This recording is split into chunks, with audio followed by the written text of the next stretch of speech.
isso é importante, o Peter, se todos fossem, porque isso daí também é uma forma de ir com o coração aberto, porque você está indo, quando você vai para algo que você desconhece, essa curiosidade, esse olhar atento é importante também.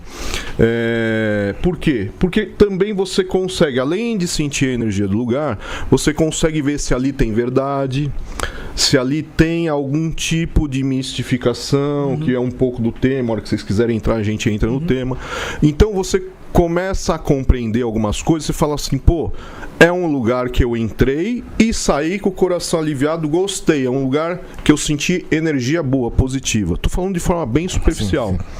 Por quê? Porque numa primeira gira, depois de um tempo, sim, você começa a entender um pouquinho melhor.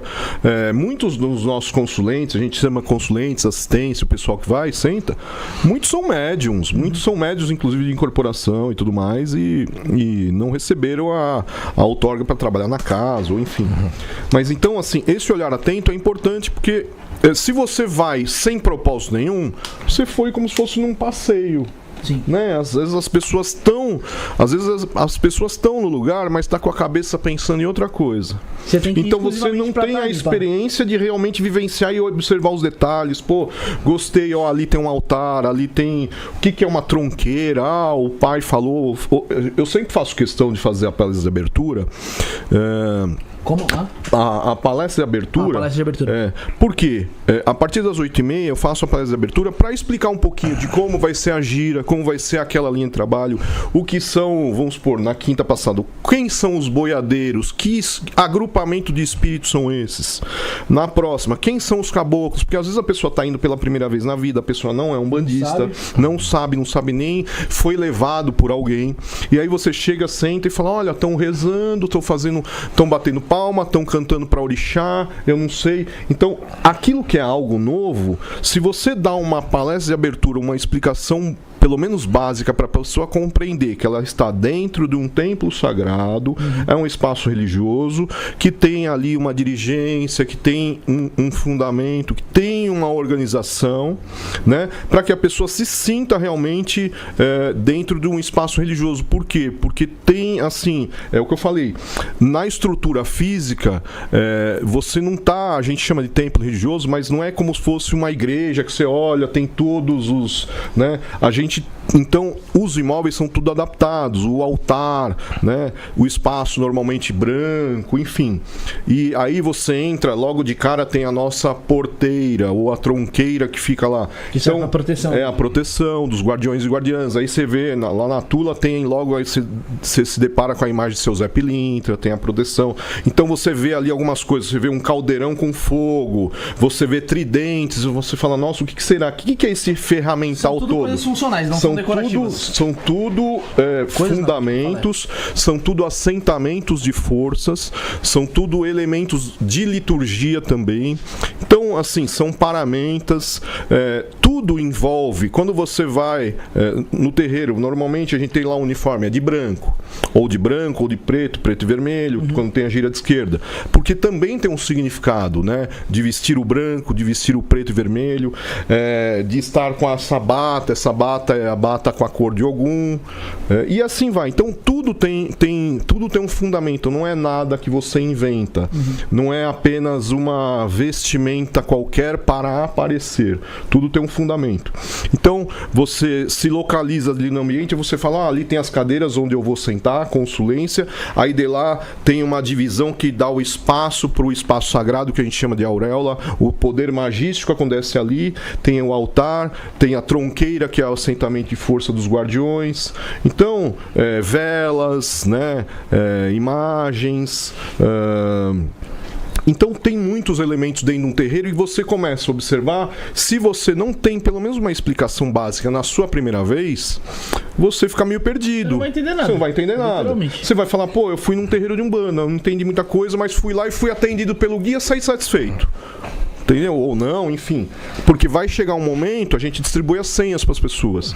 Então você é chamado, né, por senha. Ah, tá, para ter o atendimento. Sim, para receber o atendimento. Então, a hora que começa a ritualística, depois a gente dá o comando para fazer a chamada dos guias espirituais. Então, ou eu, a Mãe Lu, que estivermos lá ou estivermos juntos, vou fazer a chamada ali da linha de trabalho. Então, o guia incorpora em mim, ou incorpora na mãe, e depois os guias espirituais, os guias-chefes que trabalham com a gente, fazem a chamada para incorporar nos médiuns de atendimento. Então, cada um incorpora o guia espiritual naquela mesma linha. Então, todos os boiadeiros, por exemplo, vão estar em terra. Todos os caboclos, todos os pretos velhos, todos os malandros, todos os Exus, pombagiras, Erê, né, festa de Erê, que é o mistério infantil da Umbanda.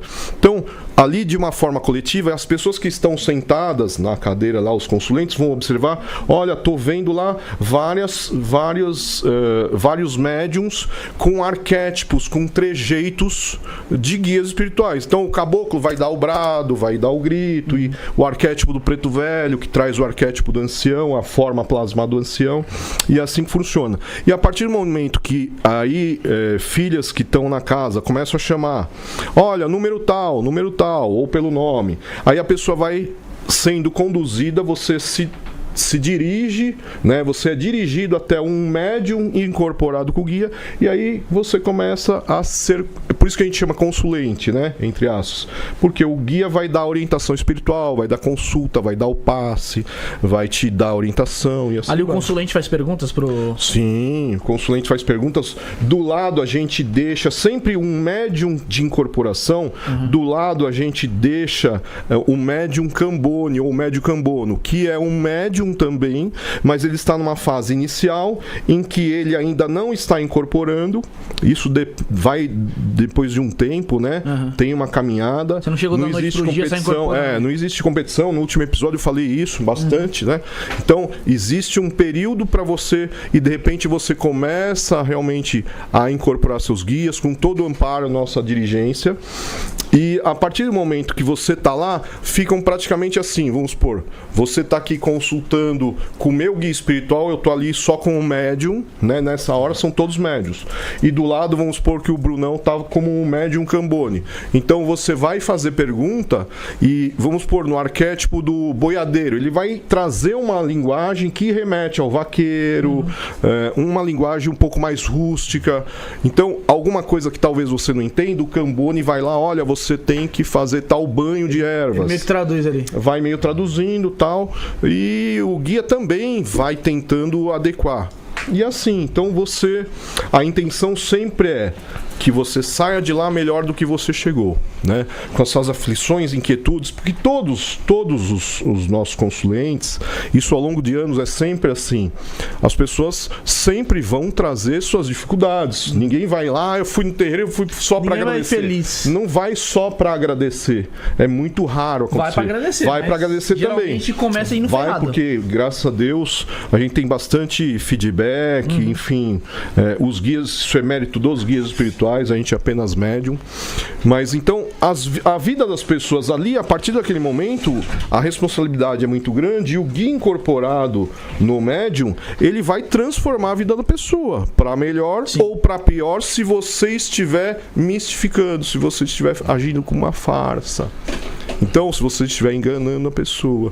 Por isso que esse olhar atento que eu te falei, voltando no início, essa curiosidade, isso é muito importante. Porque de repente você chega, você está conversando com o guia, você vai falar do seu canal, por exemplo.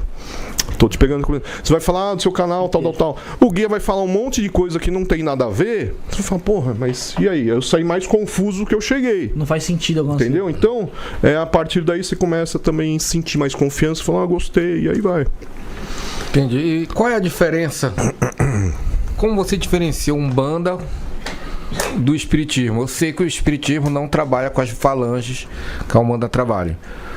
Mas eu percebo que os dois são muito parecidos no trato da vida após a morte e muito mais. Qual é a grande diferença? Tem algum conflito entre ambos? A minha... Ainda bem que eu tenho essa experiência desde criança, desde jovem. Eu nasci numa família que era muito católica e espírita ao mesmo tempo. Espírita no sentido qual?